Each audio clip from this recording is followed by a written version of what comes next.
Now, flying has long become routine for many people, but even frequent flyers sometimes don't know about things you should never do on a plane. Ooh. No bare feet on a plane. It's one of the biggest no-nos of air travel.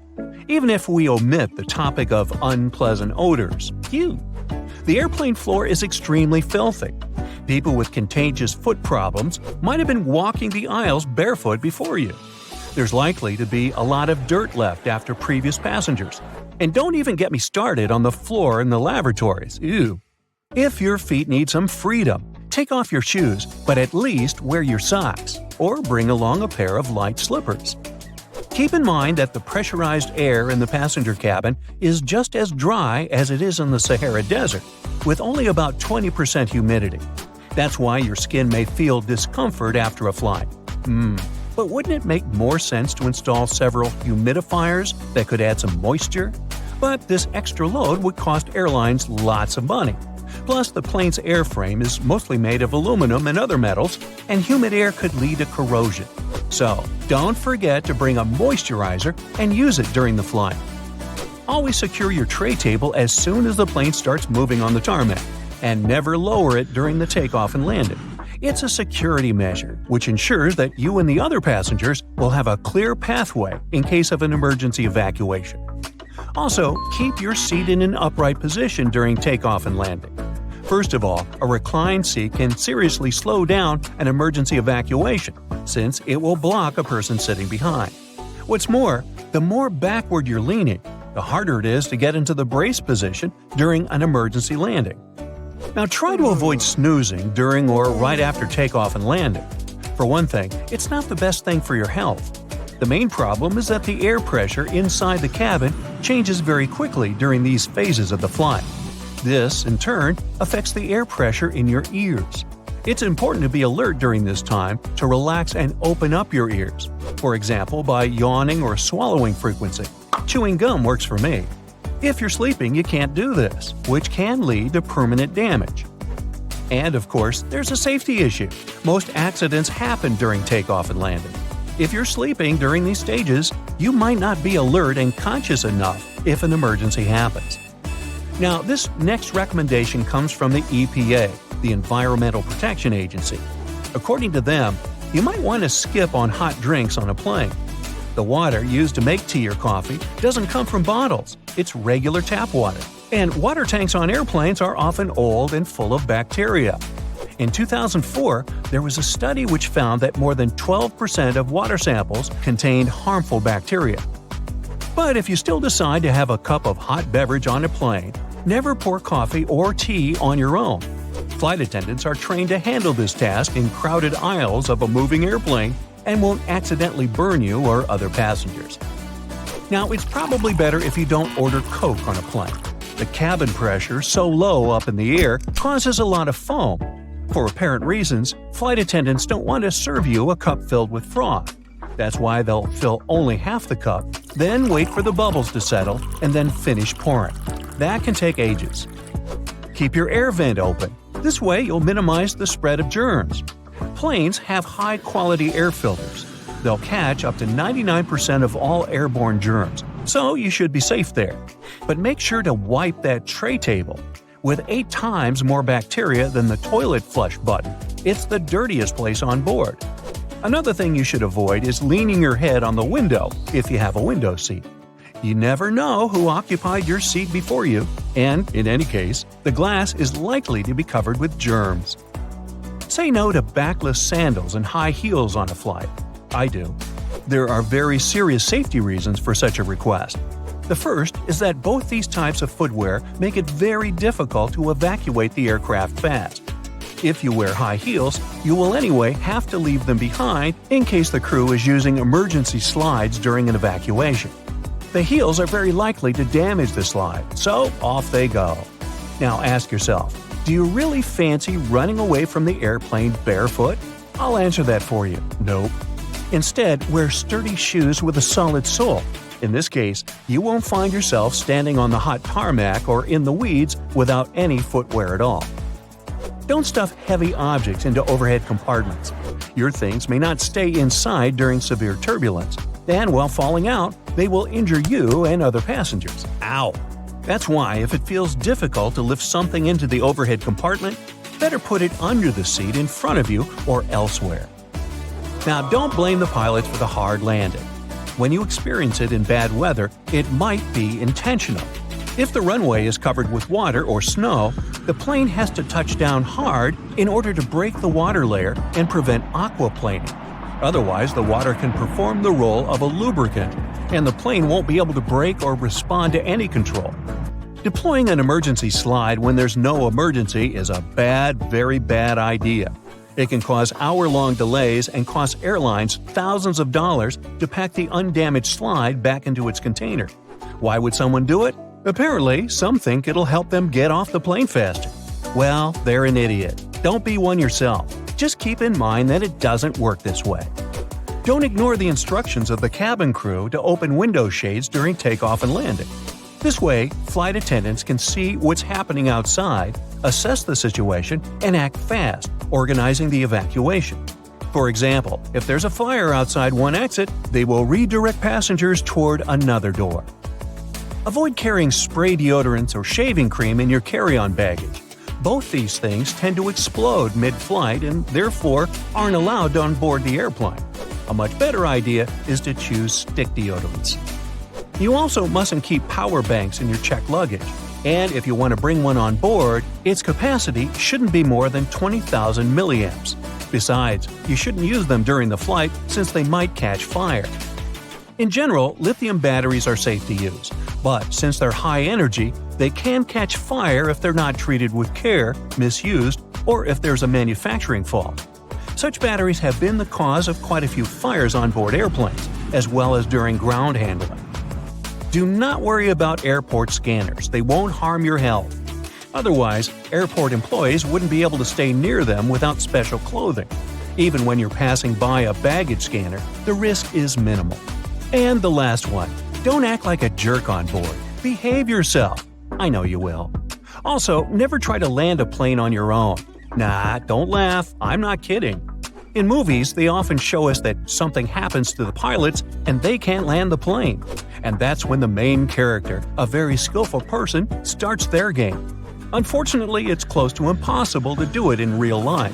Even if a person is a genius, is fond of computer simulators that match the real model of an aircraft 100%, and is ready to follow all the instructions from the ground, they're likely to fail due to one simple aspect: stress.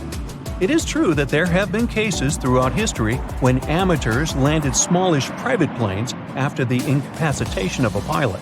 However, there has never been a case of a non-professional pilot landing a commercial passenger airplane. It's only in the movies. You arrive at the airport anticipating a pleasant flight.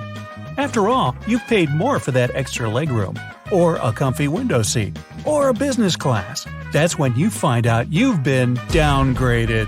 How come? And if you can get downgraded, is the opposite possible too?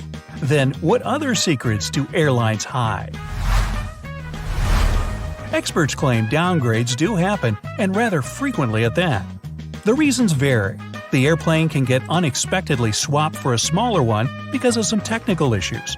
Or a passenger can miss their connection because of a flight delay. The next flight can be a different airplane model, or the seats in the needed class might be already booked. The flight can be overbooked. In this case, if you arrive at the check-in later than other passengers, the place you've booked can already be given away. There have also been cases where people bought first-class tickets only to find out later there was no first class on the plane whatsoever. Oops. But then, how about getting a better seat? Your chances to have an upgrade are higher if you travel at quiet times, for example during bank holidays when business travelers don't fly that often. Join an airline's loyalty program and try to book your flights only with this carrier. Come early for your flight. If there are spare seats in a higher class, you may get them for free. First come, first serve. But the rules of downgrading and upgrading aren't the only secrets airlines, flight attendants, and airport staff don't want you to know. If your flight is canceled, get in line at the airline's ticket counter as soon as possible. But while you're waiting, call their customer service. It's usually faster than talking to a gate agent, and in your case, seconds matter. Airport lounges can be available for regular travelers. In most of them, you can pay a certain amount of money and rest in a quiet place with free food and drinks. You can't stay trapped on a plane without going anywhere for more than 3 hours. Any longer than that, and you can ask for compensation. Crew members have a special name for passengers who turn up late and without an assigned seat. It's spinners. Such passengers keep flapping around trying to find an unoccupied place or figure out which overhead bin has a bit of space for their bag. If you need to find a bathroom, the cheapest cafe, or your gate at the airport, don't ask pilots. They're usually just as clueless as you are, unless it's their base airport. Planes must be at least 85% full to bring profit. That's why many flights are overbooked, in case some passengers don't show or miss their connection. If you get bumped unwillingly and are delayed for 2 or more hours, you're entitled to compensation. If you have a choice, pick cash or a check. Vouchers tend to have expiration and blackout dates. Flight attendants dislike delays as much as you do. They're only paid for flight hours, not for the time spent on the ground. Air companies offer cabin crews a small expense allowance for every hour they spend at the airport, but that's pretty much it.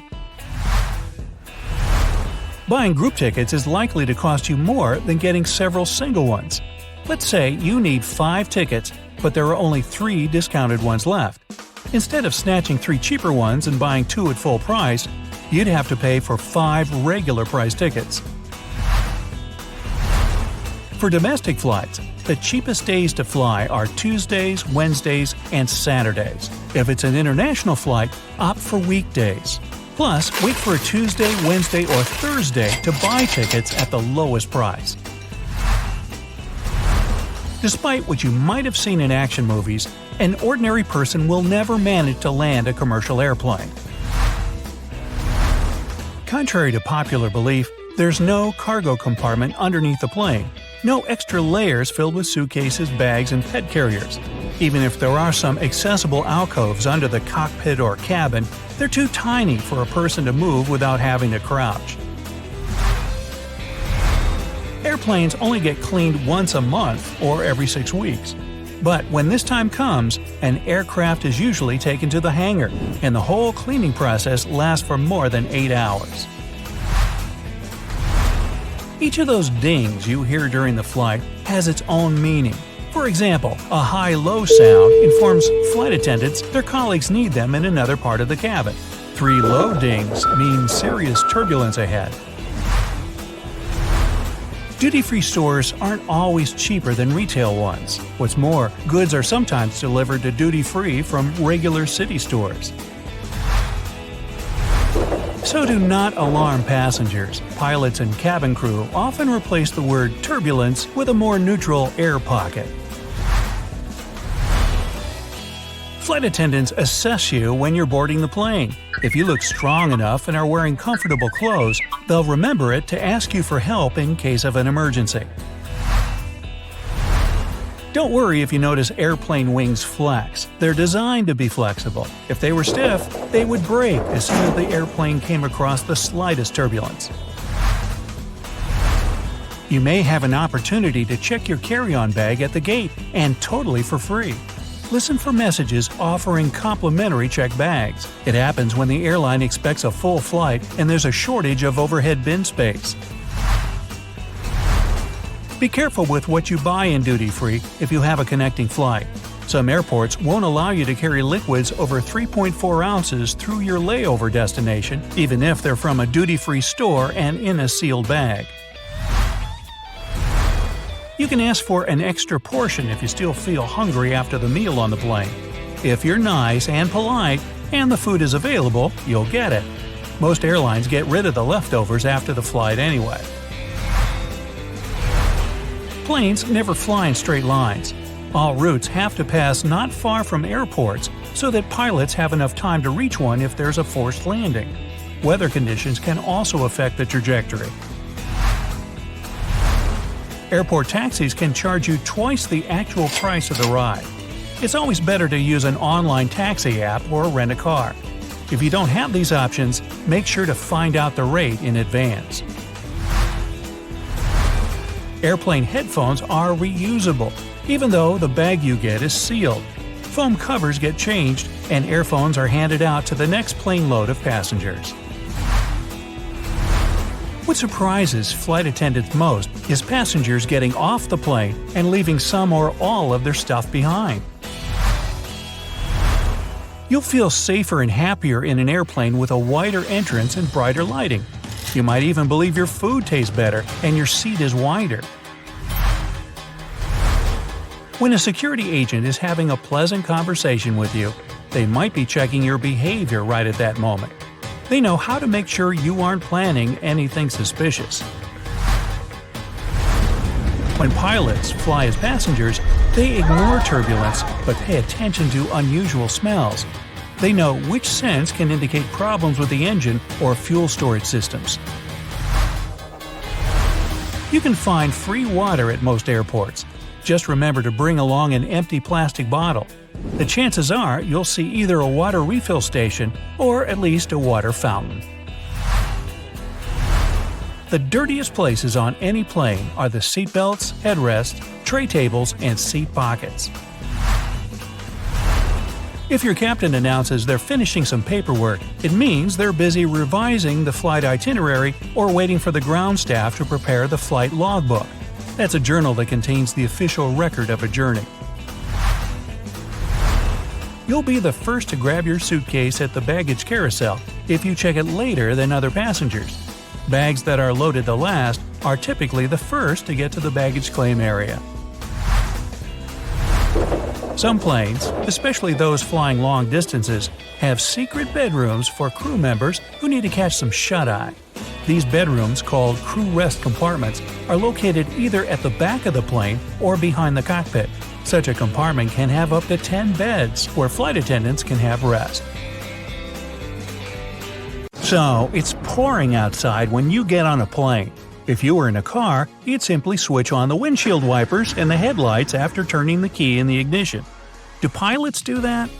Airplanes spark so many questions, and it's time for some answers. Do planes have windshield wipers? Yes, commercial planes do, but they're only used during taxiing, takeoff, and landing. Once a plane reaches its cruising altitude, pilots turn them off. The plane's speed is fast enough to clear the windshields from rain. Wipers might be absent on single-engine airplanes because the propeller airstream blows strong enough to keep the water away. What happens when a plane loses one engine in flight? Actually, it goes, "Hey, has anybody seen my engine? It was just here a second ago." No, nothing special. The plane actually just keeps flying. There are certificates for planes flying over oceans or long distances that state how long they can do it. For example, the Boeing 787 can fly for more than 5 hours without the second engine. It's enough for pilots to plan a safe landing. Well, why is it so cold on a plane? The temperature on board averages 74 degrees Fahrenheit, about the same as in most office buildings. But you feel so cold because your body doesn't move much, producing less heat to warm itself. The crew doesn't turn the heat up because hot air can cause some passengers to faint during the flight. Do airplanes have horns? Yeah, and some of them have a whole trumpet section. Actually, yes, they do have horns, but pilots don't use it to scare away birds or get other aircraft's attention in the sky. "Hey, move over, buddy!" Actually, you can hear that high-pitched chime only on the ground when the plane isn't moving, like when an engineer checks something in the cockpit and wants to get the attention of a ground crew member. Why do planes leave white trails in the sky? It happens when the engine burns fuel. It ejects water and carbon dioxide that gets mixed with the atmosphere, and since the air is cold at high altitude and this exhaust is hot, the water condenses and may freeze, creating those white tails. Do airplanes have brakes? Yes, there are multiple disc brakes made of carbon steel material, similar to the ones in your car. But using them only isn't enough to stop the plane when it touches the ground. The braking system also includes different surfaces that slide out of the wings and disrupt the airflow. Can a plane door open mid-flight? The cabin pressure is the force that won't let that happen. If someone tried to do it, they would have to overcome more than 24,000 pounds of pressure, the weight of a ship anchor. Plus, there are lock bolts deep inside the aircraft structure that hold the door in place. What happens when lightning hits a plane? Now, statistics say this happens to every commercial plane about once a year. But the aircraft's metal parts and lightning protection systems prevent electrical buildup. So, in most cases, this leaves a plane with only a scorch mark on its surface. Why don't the seats and windows always line up? Good question. All commercial planes are designed with seats and windows perfectly aligned. But when an airline buys a jet, it often chooses to add extra seats. More seats mean more passengers and more tickets sold. And less of a view and less legroom for you. See how that works? Why do flight attendants touch the overhead compartment? You'd think that they're checking to see if it's closed tightly. But nope, they use a scalloped handrail hidden at the bottom of the overhead compartment for a steadier walk along the aisle. What are those white spiral marks on engines for? Well, since the ground staff wear hearing protection, they can't rely on their ears to decide if it's safe to approach the plane. Seeing that moving swirl on jet engines prompts them to stay away from the area. Why are there holes in airplane windows? Those windows actually have 3 panes of plexiglass. The tiny hole is in the middle one. It helps regulate the huge pressure difference inside and outside the cabin, so the outer pane can handle the load. If the outer pane happened to break, the middle one, even with a hole in it, would still be enough to keep the window intact. That hole also keeps the windows from fogging up. Why are there hooks on the wings? If there is an emergency landing on water, passengers have to step on the slippery wings to use some emergency exits. That's why crew members secure one end of a rope to the door frame and the other to the wing through the hook. Another rope is secured in the second hole, safely leading passengers along the wing to the inflatable slide. Why do the wings have different colored lights? It's for Christmas. No, that red light on the left wingtip, the green one on the right, and the white one on the tail make up the plane's navigational lights. They let other pilots know the plane's position and the direction it's moving in, toward them or away. Do planes have ignition keys? Well, since ignition keys are usually a security measure, most commercial planes don't need them. They're locked in hangars under 24/7 surveillance. To start the engine, a pilot just pushes buttons and turns switches. But smaller private planes, like a Cessna, have ignition keys to start the engine and even locks on the doors. Why are there triangles above the windows? These black and sometimes red stickers let the crew know which window is best to look out when they want to check the moving parts of the wing. If you get motion sickness during the flight, try to choose a seat between the triangles for a more comfortable trip. How can you get extra space on a plane? Well, if you're lucky enough to get an aisle seat, there's a magic button near the hinge under the armrest closest to the aisle. Press it, and the armrest will swing up to the back of your seat. Why are most planes white? Well, this color reflects the sun better than any other, so it helps keep a plane cool. It's also much easier to spot any cracks, dents, leaks, and other faults on the white surface. And paint makes a plane 1,200 pounds heavier, causing it to burn more fuel. Airlines save money by not painting them. Why don't airplanes have parachutes for passengers? Well, like paint, parachutes would also add extra weight, around 8,000 pounds. Plus, skydivers must go through at least 4 hours of training to learn how to handle a parachute. Lastly, jumping out of a plane at 35,000 feet in the air is simply not safe, because temperatures at that altitude are colder than the Arctic, minus 65 degrees. Why can't planes fly when it's hot? Well, the molecules in hot air are much more spread out. To lift a plane, you need dense air. That's why it gets harder for a plane to take off as the temperature increases.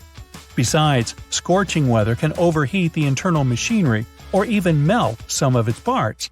So, if it gets 104 degrees Fahrenheit outside, your flight might be delayed. Why do planes have round windows?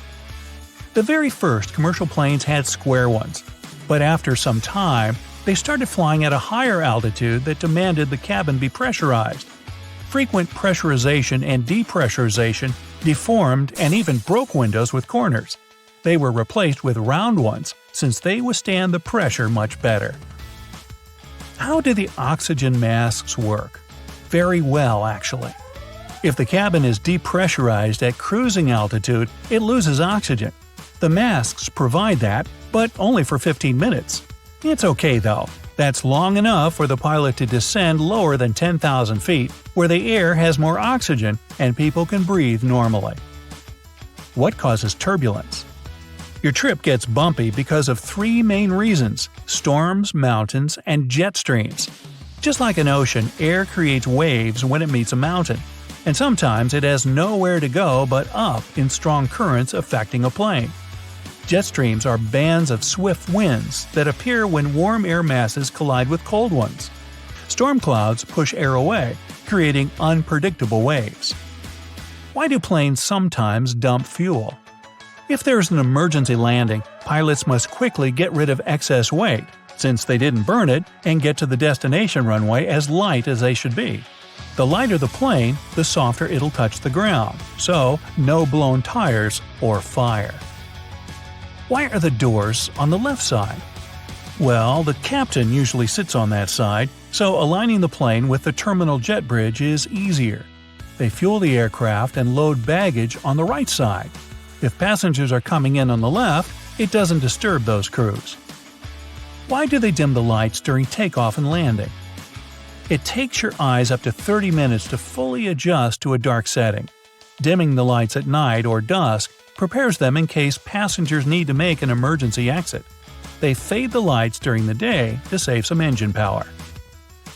Why are most plane seats blue?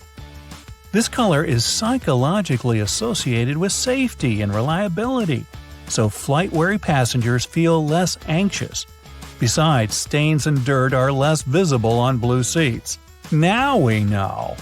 Uh-oh, your airliner is filling up with people, so you hurry, looking for your comfy window seat and hoping to meet some pleasant neighbors, because a 6-hour-long flight to Hawaii with the ability to place your arms and legs as you want is an excellent start to your vacation. You relax into your window seat, already thinking of sunbathing on the beach once you reach your destination. You greet your first neighbor, who takes the aisle seat. You see the flight attendants are about to close the doors. You breathe out and stretch your legs. No more neighbors. Suddenly, the last passenger runs up to your row. It's as if he appeared out of nowhere. He tells you that you have taken his seat. You can't believe it. The flight attendant comes and asks you to vacate his seat. But why? You reserved online the window seat. You have no time to argue as the plane is taking off. So, you move to the middle seat. The guy puts his elbows on the armrests. Your aisle seat neighbor has already occupied the other armrest and put on his earphones. Huh? Seems like you are left without any space for your elbows. Let the silent telepathic fight for the armrests begin. You already know all kinds of middle seat neighbors as you fly frequently. Which one are you?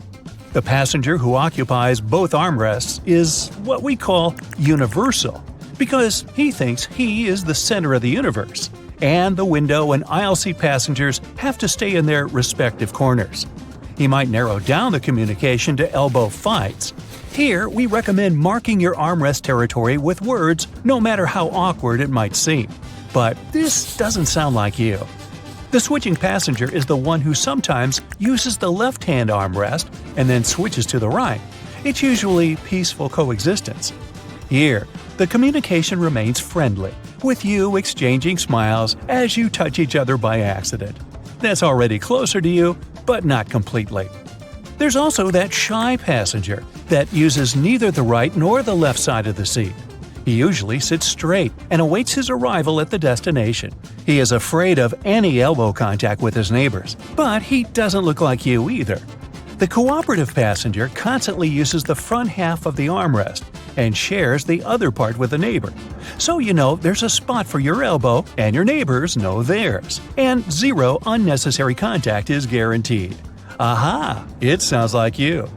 Now, you place your elbows on both armrests by moving the arms of your neighbors, smiling and indicating that they need to share the joint space. Now, we will reveal the secret about how you got the middle seat. Your airline had to change the plane at the last minute, and an entirely different seating plan put you into the middle seat. It turns out, the flight editor could not keep your window seat anymore, as re-editing the seating plan within a short time is tough. Transporting everybody on board the new aircraft is like working on a puzzle.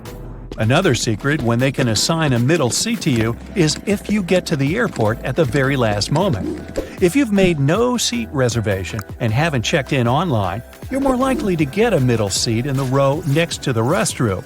Or you'll be seated behind the wing and rewarded with extra noise from the engines.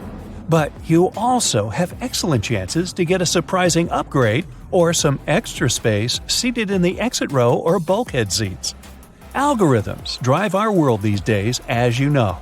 The secret here is that you need to use the same airline frequently. Then you will accumulate as many flight segments or miles as possible to become a status club member with pleasant privileges. And you will then be called the Gold One. Now, whenever you buy a ticket, your frequent flyer number will activate an algorithm in the reservation system. You'll be able to reserve an extra space seat online and get access to airport lounges. And even when the flight is not fully booked, the computer system will automatically block the middle seat next to yours. And you can enjoy spreading your arms and having no contact with a stranger during the whole flight. It can also come in handy to know how to get an upgrade at the last moment. Airlines regularly oversell seats on flights to maximize revenue and increase load factors. That's why they constantly analyze the number of no-show passengers for a certain time and date using a special software. It costs only $50 to $100 to an airline to upgrade an economy passenger to an empty seat in business or first class. That's why free airline upgrades can often happen. But for you, it's essential, especially if you're on a long flight. You will get your premium experience according to your priority status. It means that if you're on the gold list, you'll be of the highest priority ranking. Then the computer program will show the gate agent that your economy seat is no longer valid. The gate agent will change your seat number from 6A to 1A, and it means you can look forward to getting top service. And you will be the lucky one who gets a fancy drink, filet mignon, and a cozy seat on the more luxurious side of the cabin divider. Now, here's another secret. If you fly solo, you will have upgrades more often given to you rather than groups. If you order a special meal in advance, you will not get a free upgrade, as your meal cannot be upgraded with you. An airline controls the meal numbers and will not serve a special economy meal in business class. But you may as well get the upgrade if you are not a member of the Gold Club. Here's another algorithm that can help you get upgraded already at the check-in.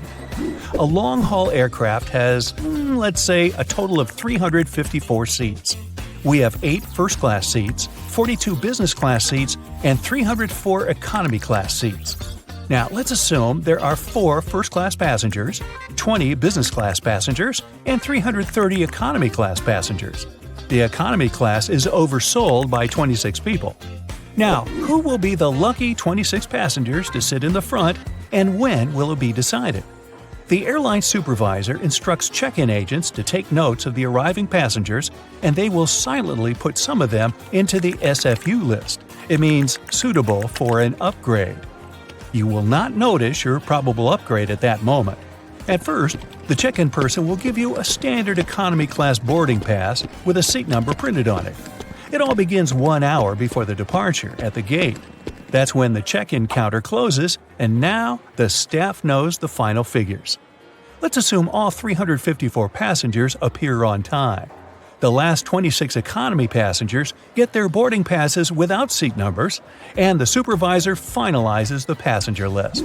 The first lucky 4 business class passengers with an upgrade can move to the first class, and 22 people from the economy class get upgraded to the business class. Now there's enough space in the economy class. New boarding passes get printed, and the gate supervisor announces the names of those who got lucky. That's why it's good to board late, because upgrades are still being processed up to the very last minute. By the way, Check-in agents not only take your bag and give your boarding pass, they're also responsible for your admission to your destination on international flights. While talking to you at the counter, the agent gets a computer answer, an OK or a N-OK to board. Thanks to the pre-checks at the departure airport, the international arrivals border control goes much faster as some work was already done at the departure point. And you usually appreciate it because, this way, you can leave the airport quickly after a several-hour flight. The check-in agent also ensures that passengers do not carry excess hand baggage. While boarding the plane, you're welcomed by a friendly smile and hello from one or two flight attendants. You might not know it, but at this moment, the chief cabin attendant is secretly checking you whether you are fit to fly or not. They pay particular attention to possibly aggressive passengers, those that might get removed before the flight. While you're taking your seat on board the plane, flight attendants are spread throughout the cabin. They welcome you and check that you don't stow any hand luggage at the exit or bulkhead row.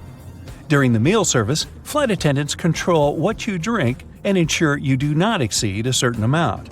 Be careful, flight attendants are watching you, but only to keep you safe.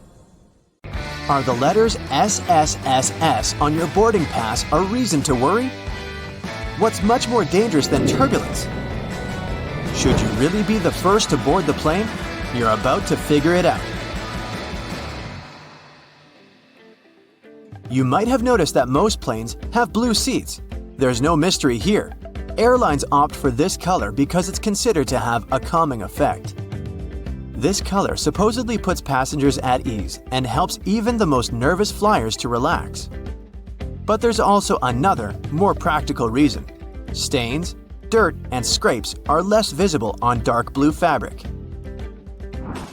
Never throw your boarding pass away in a public place. It contains tons of your sensitive information, including your name and frequent flyer number.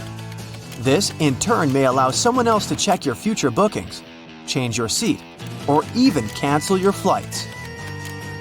So the best way to deal with the boarding pass for a flight you've already boarded is to take it home and feed it through a paper shredder.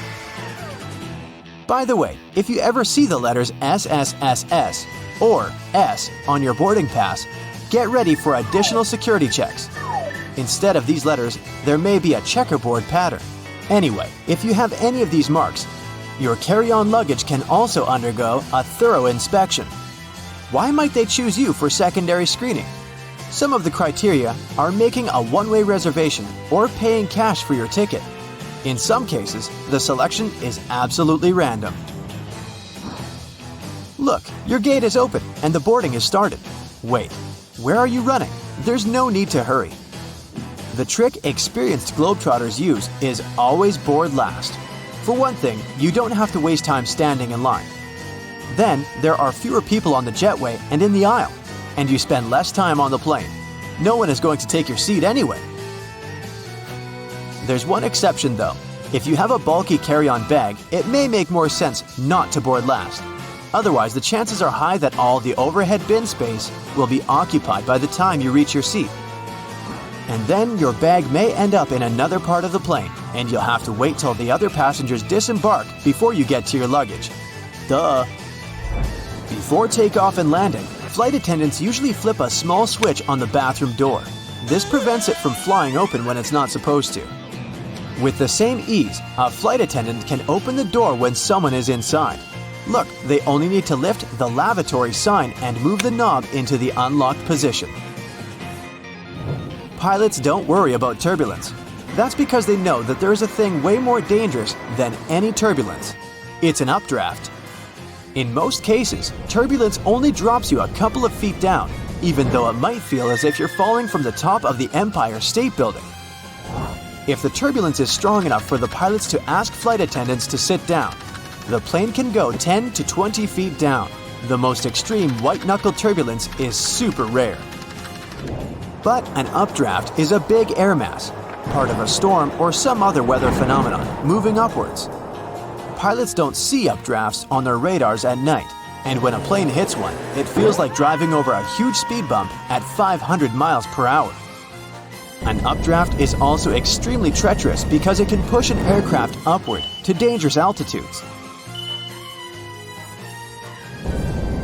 Modern planes have a special system that detects other aircraft, mountains, and different solid objects in their path.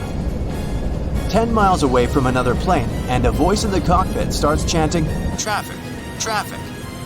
5 miles closer, and the same voice begins to give pilots the directions. Airplanes can operate with one engine, even during takeoff and landing. Both engines failing simultaneously is almost unheard of, but even then, a plane wouldn't drop from the sky like a rock. Pilots would have up to 20 minutes to find a suitable place to land. The way the cabin is pressurized has a great effect on your taste buds.